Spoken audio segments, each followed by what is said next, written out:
안녕하세요. 윤리를 그리고 철학을 가장 철학답게 가르치는 유상준입니다. 오늘 여러분 철학 시간 배울 부분은 바로 사회 계약론 장자크 루소 편인데요. 여러분이 잘 알다시피 루소는 프랑스 혁명 정신의 구현을 가능하게 했던 그런 실증적인 어떤 학문을 폈던 사람이죠. 그래서 사회 계약론 하면은 우리가 영국이나 프랑스 철학자들 떠올리는데 그 중에 가장 핵심적인 어떤 사상가다, 철학자다 이렇게 볼 수가 있겠습니다.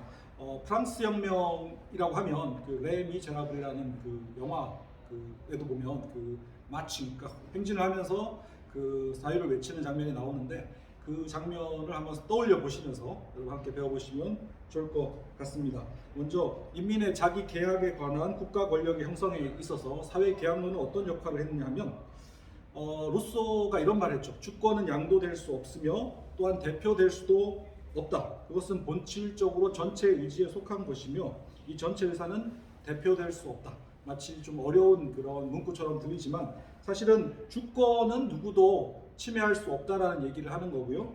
더군다나 이 대표될 수 없는 이 본질적인 측면의 주권을 강조했던 말로 기억할 수 있겠습니다. 특별히 여러분 기억해야 될 부분이 그 홉스가 그 만인에 대한 투쟁이라는 걸 얘기하면서 사회 계약을 해야 되는 조건이 국가가 필요한 이유가 바로 이런 상태, 무질서한 상태를 해소하기 위해서 필요하다고 얘기했고요. 그다음에 로크는 좀 더 이런 무질서한 상태는 아니고 기본적인 권리는 보장되는 상태지만 그래도 사회 계약이 필요하다, 국가가 보호해줄 필요가 있다라고 주장을 한 것이고요. 그리고 루소는 아주 평화롭고 아주 질서를 정연한 상태라고 당시 상태를 보았죠. 그렇지만 국가가 필요했던 이유는 뭐냐하면 이런 상태라고 하더라도 국가가 기본적인 그 국민의 생명과 재산을 보호해주고 그리고 국민의 이익을 보호해주는 그런 기관으로서 필요하다 이런 말을 했다는 것으로 여러분 이해해 주셨으면 좋겠습니다.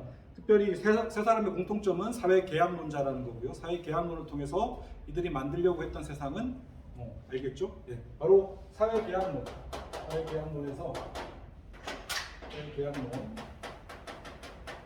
이 자유와 평등이라는 개념을 가장 강조하게 되죠. 특별히 루소에게 있어서는 평등의 개념이 굉장히 중요한데요. 평등이 왜 중요하냐면 평등을 통해서 비로소 경제적 평등이 이루어져야 비록 인간의 기본권, 자유가 유지될 수 있기 때문에 이 경제적 평등이야말로 인간의 자유를 유지하는데 중요한 단서가 된다 이렇게 말했다고 볼 수가 있겠습니다. 여러 가지 여러분 생각해봤던 사회 계약론, 특히 국가의 형성에 관련된 문제를 여러분과 함께 고민해 보시고요. 형성평가 문제로 들어가 보도록 하겠습니다. 네, 형성평가 문제를 한번 살펴보도록 할 건데요. 장자크 루소가 생각한 자연 상태로 가장 적절한 것은 이런 문제가 있습니다. 우리가 아까 공부했듯이 홉스가 얘기했던 만인에 대한 투쟁 상태, 요것은 이제 무질서한 상태, 전쟁 상태를 얘기하는 거고요. 그래서 국가가 강한 권력을 가져야 되는 이유로 등장하게 됩니다. 두 번째, 2번, 인간의 기본적인 권리는 지켜지는 상태. 그렇죠. 로크가 얘기했던 거고요. 이 무질서한 상태라기보다는 기본권은 유지되지만 국가가 어떤 갈등이나 이런 것들을 해소하기 위해서 필요한 상태, 이런 것으로 봤던 로크의 주장입니다. 3번, 평화롭고 행복한 상태. 네, 요것이 정답이죠. 왜냐하면 루소는 이 세상이 평화롭고 행복한 상태지만 국가라는 것이 기본적 질서를 유지하는 데 중요한 역할을 할 수 있다라고 알아봤다는 겁니다. 나머지는 오답이 되겠고요. 그 다음에 문제 2번, 루소가 생각한 일반 의지가 국가입니다. 그렇죠? 국가는 국민의 생명과 재산을 지키고 보호하는 것 외에 해야 할 일이 많다고 보았는데요.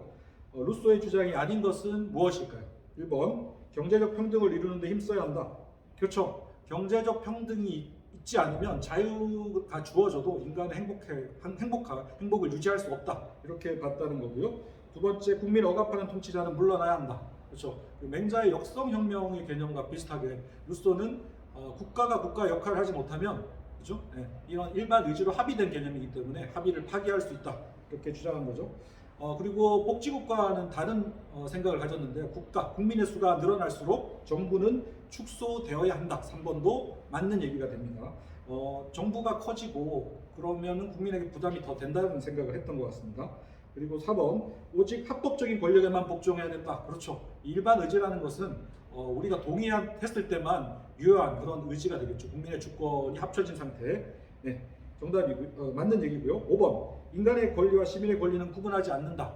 아니죠. 인간의 권리, 그 people이라는 개념과 국가의 권리, 국민의 권리, nation이라는 개념을 명확하게 구분해서 사용하고 있고 일반 의지를 얘기할 때도 이것은 people, 인민의 권리로서 얘기하고 있고요. 그래서 나중에 권리장전에 그 내용이 인간의 권리로서 반영되는 것을 볼 수가 있습니다.